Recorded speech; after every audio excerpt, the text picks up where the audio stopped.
Guys, ayan, makikita nyo ba ito? Ayan, bagong kabuyaw. Bag yan. Bag na pinimigay sa mga eskwelahan dito sa Kabuyaw. Ito po ay binigay sa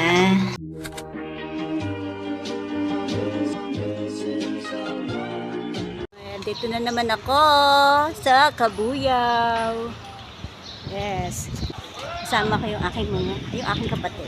Kasama siya. Ayan na nga, papasok na kami sa loob ng munisipyo. Ayun yung dalawa kong kasama, yung kapatid ko, yung naka-pink at yung mahabang buhok, yun yung friend niyang si Dayan.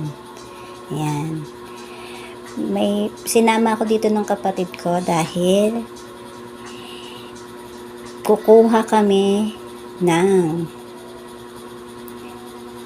magpapanotaryo pala kami. Free. For free, di ba? Saya. Free lang ang panotaryo dito sa amin sa Kabuyaw.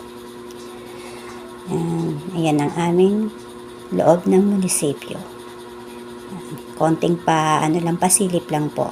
Ayan, paakyat kami sa second floor. Sa third floor po kasi yung aming pupuntahan. Doon kami magpapanotaryo ng kailangan ng kapatid ko. Sinama kami kasi kailangan daw ng 2 witness na requirements dun sa kanyang inaasikaso.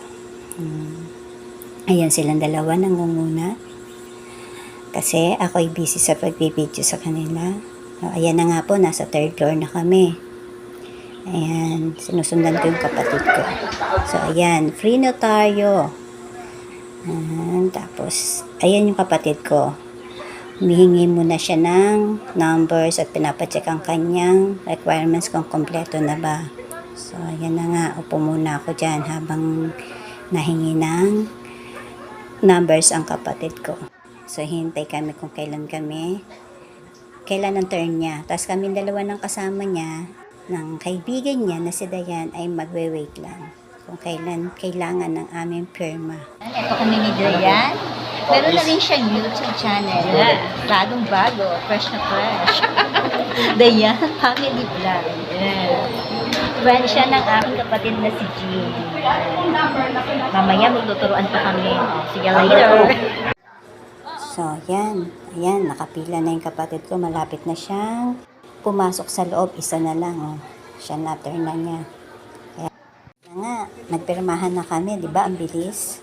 Na-process agad yung kanyang pinanotaryo. At napirmahan na din namin ni Dayan. So, waiting na lang kami sa releasing. So, ayan na. Palabas na kami ng nag-video muna ko yan. Sa mga, thank you sa mga staff na magandang serbisyo, sa magandang serbisyo nyo. Thank you talaga. At hindi nahirapan yung kapatid ko. Well, thank you Mayor Denha Hain. Shout out po sa iyo at sa iyong mga staff. Thank you. Naka-video si ate. Guys, ayan, makikita nyo ba ito? Ayan, bagong kabuyaw. Bag yan. Bag na pinimigay sa mga eskwelahan dito sa Kabuyaw. Ito po ay binigay sa anak ko na nag-aaral sa Gulod National High School. Kabuyaw. Ito yung mga pinagmigay ng aming bagong mayor. Flex ko lang si Mayor Denha Hain.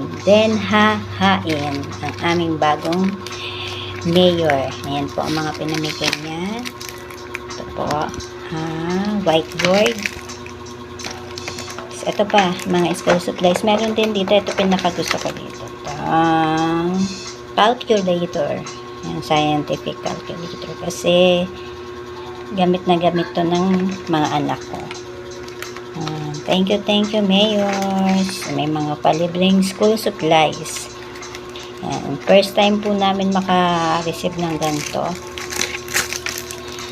Ng mga school supplies na complete talaga with bags. Diba? Dalawa pong anak ko ang naka-receive nito na nabigyan, na nag-aaral po sa Gulod National High School. So, ito po, yung una pong bag is nagamit na ng anak kong isa. Ito po, nahuling na ano, pero, ayan. Diba? Huli man at huli, meron pa rin. Diba?